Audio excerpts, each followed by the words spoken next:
ഇന്ന് തന്നെ സബ്സ്ക്രൈബ് ചെയ്യൂ, നിങ്ങളുടെ പ്രിയപ്പെട്ട ഷോസ് കാണൂ.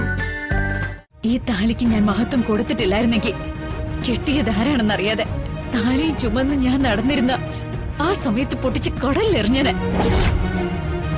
എനിക്ക് ഈ വീട്ടിലേക്ക് വരില്ലായിരുന്നു ഞാൻ. ഹരിതയ്ക്കും സുഖം തന്നെയാ മോനെ. പൂജയ്ക്കുള്ള കാര്യങ്ങളൊക്കെ ഒരുക്കണം. കുടുംബത്തിലേക്ക് ഒരു പുതിയ അതിഥി വരുന്നത് ചെറിയ കാര്യമല്ലല്ലോ.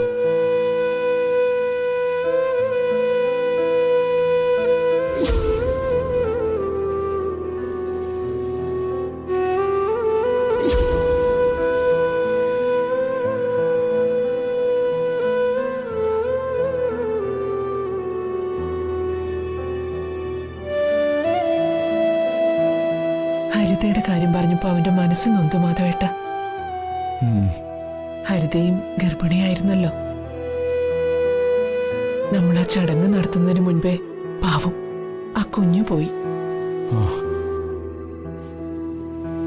അതിന്റെ പേരിൽ നമ്മുടെ വന്ദന കേട്ട പഴിക്ക് കയ്യും കണക്കും ഒന്നുമില്ല.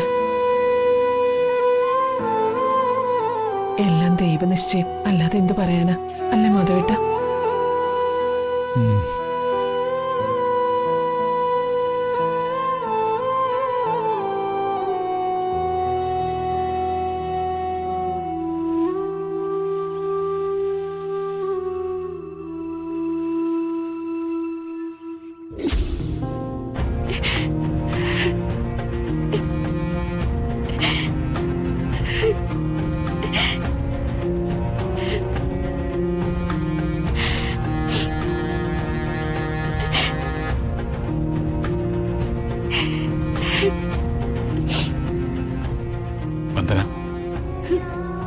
സോറി.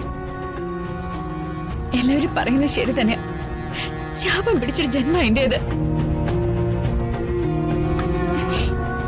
ഞാൻ തലയെടുത്തതിന് ശേഷം എന്റെ അച്ഛനും അമ്മയും സ്വൈര്യത എന്താന്ന് അറിഞ്ഞിട്ടില്ല. വന്ദനെ, ആവശ്യമില്ലാത്ത കാര്യമൊക്കെ വിളിച്ചു പറയുന്നത് എന്തിനാ? ശാപം പിടിച്ച ജന്മമെന്നോ? ആവശ്യമില്ലാത്ത ഒന്നുമല്ല, അനുഭവങ്ങളാ ഞാൻ പറയുന്നത്. കല്യാണപ്രായപ്പോ ജാതക ദോഷം കൊണ്ട് കല്യാണം മുടങ്ങി മുടങ്ങി പോകുന്നതായിരുന്നു അച്ഛന്റെ അമ്മയുടെ സങ്കടം. ജാതകവും നാളും ഒന്നും നോക്കാത്ത ഒരാള് കല്യാണം കഴിക്കാനായിട്ട് വന്നപ്പോ എന്റെ ജാതക ദോഷം ആ മനുഷ്യനെ കൊന്നു കളഞ്ഞില്ലേ? എന്നിട്ട് എന്തുണ്ടായി? ഒരു പാവം പെൺകുഞ്ഞാനാതെയായി. ആ സങ്കടം കൂടി മടുത്തു. ഇപ്പൊ കണ്ടില്ലേ, മോളെ കെട്ടിച്ചു വിട്ട വീട്ടിൽ നിന്നും അപമാനം ഏറ്റുവാങ്ങി പോയിന്റ് വരുന്ന ഒരു അച്ഛനെ. വന്ദന, അതിന് കാരണക്കാരി നീയല്ല, ഞാനല്ലേ? അല്ല, എന്റെ ജന്മദോഷ. ഇനി എനിക്ക് അങ്ങനെ വിശ്വസിക്കാൻ പറ്റും? നീ എന്ത് വേണമെങ്കിലും വിശ്വസിച്ചു. സ്വന്തമായിട്ടൊരു വരുമാനമില്ലാത്ത എന്നെ പോലൊരു ഭർത്താവിന്റെ ഗതികേടെന്നേ എനിക്ക് വിശ്വസിക്കാൻ പറ്റൂ. എന്റെ വിശ്വാസമാണ് ശരി. അതാണ് വന്ദന സത്യം. എന്റെ കയ്യിലുള്ള പണം എടുത്തിട്ടായിരുന്നു ഞാൻ നിന്റെ അച്ഛന്റെ ഓട്ടോ തിരിച്ചെടുത്ത് കൊടുത്തിരുന്നെങ്കിൽ ആ മനുഷ്യന് തല കുനിച്ചിറങ്ങി പോണ്ടി വരില്ലായിരുന്നു. ഇങ്ങനെ ആക്ഷേപം കെട്ട് വായടച്ച് നിൽക്കേണ്ടി വരില്ലായിരുന്നു. ഭർത്താവിന്റെ ഗതികേടിന് സ്വയം കുറ്റം ഏറ്റെടുക്കേണ്ട കാര്യമില്ല വന്ദനെ. ഇതിനെ ജാതകദോഷമൊന്നും ജന്മദോഷമൊന്നും ഒക്കെ പഴിചാരുന്നതിനോട് പുച്ഛം തോന്നുക എനിക്ക്. ഇനി അതല്ല, ഞാൻ കിട്ടിയ താലിയാണ് എല്ലാ ദോഷങ്ങൾക്കും കാരണമെന്ന് വന്ദനയ്ക്ക് തോന്നുന്നുണ്ടെങ്കിൽ, സത്യം പറഞ്ഞ ഇത് പലപ്പോഴും എന്നെ വരിഞ്ഞു മുറുക്കുന്നുണ്ട്.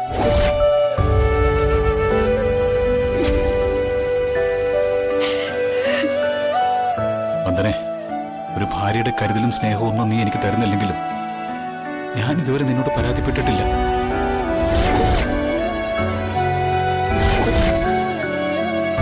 പക്ഷേ ഞാൻ കെട്ടിയ താലി നിന്നെ വീർപ്പ് മുട്ടിക്കുന്നുണ്ടെന്ന് വീണ്ടും വീണ്ടും നീ ആവർത്തിച്ച് പറയുമ്പോ ആ കുരു കഴിക്കേണ്ടത് എന്റെ കടമയാണ്.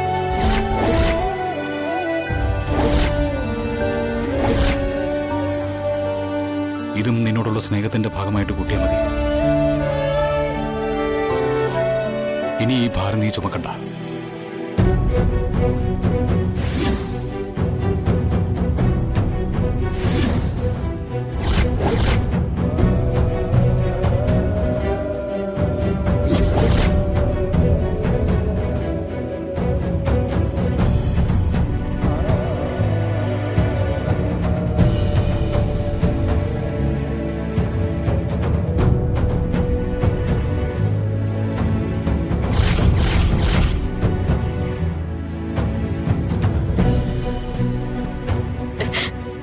എന്റെ കഴുത്തിൽ താലി കെട്ടാൻ വന്ന രാജീവ് മേനോന്റെ അകാല മരണമാണ് ജഗനെ കൊണ്ട് ഇതെല്ലാം ചെയ്യിക്കുന്നതെങ്കിൽ പൊട്ടിച്ചെറിയ.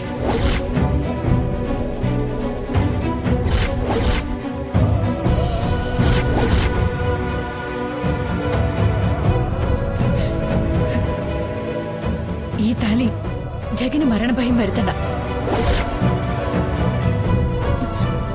അങ്ങനെ ഒരു ഭയം ജഗനില്ലെങ്കിൽ തൊട്ടു പോരുത്.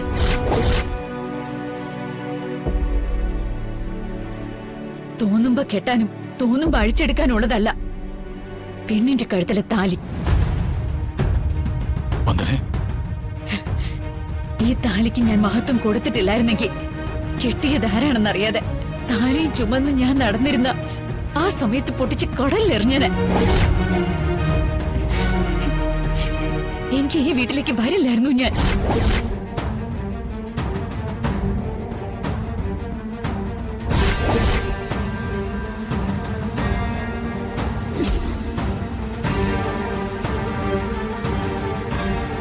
ഒരു പെണ്ണിന്റെ താലി മുറുകുന്നത് കഴുത്തിലല്ല, ഹൃദയത്തില. താലിയുടെ തിളക്കത്തിൽ മിന്നുന്നത് അവളുടെ സ്വപ്നങ്ങളാ.